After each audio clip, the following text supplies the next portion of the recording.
শীতে শরীর গরম রাখার পাশাপাশি হাইড্রেটেড রাখাটাও খুব জরুরি, আর এক্ষেত্রে স্যুপ হতে পারে ভালো অপশন। এ সময় টমেটো ও গাজরের মতো তাজা রঙিন সবজি দিয়ে বানিয়ে নিতে পারেন স্যুপ, এতে প্রচুর ভিটামিনও পাবেন। এছাড়া ডাল, মুরগি দিয়েও স্যুপ বানিয়ে খেতে পারেন।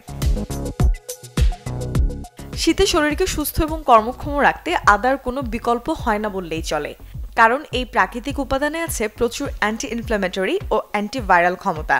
প্রতিদিনের রান্নায় আদা কুচি ব্যবহার করুন, পাশাপাশি আদা চাও পান করুন। খেতে পারেন মশলা চাও, যা আপনার মেটাবলিজমকে সাময়িকভাবে বাড়ায় এবং উষ্ণ অনুভূতি দেয়। শীতের সকালে মশলা চা খুসখুস কাশিও দূর করবে।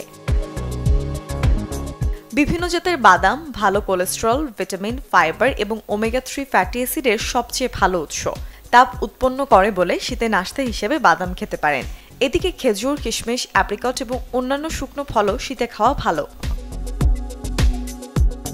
শীতে ডায়েটে প্রোটিনের পরিমাণ বেশি হওয়া উচিত, তাই নিয়মিত ডিম খান।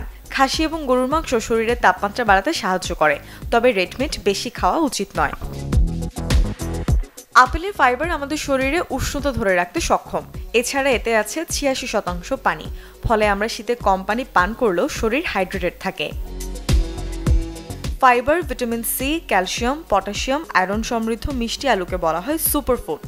সর্দি, কাশি, ফ্লু ইত্যাদির বিরুদ্ধে লড়তে এক অনন্য উপাদান মধু। এছাড়া শরীর গরম রাখতেও এটি বেশ উপকারী। মুর্শনৈশী, চ্যানেল 24।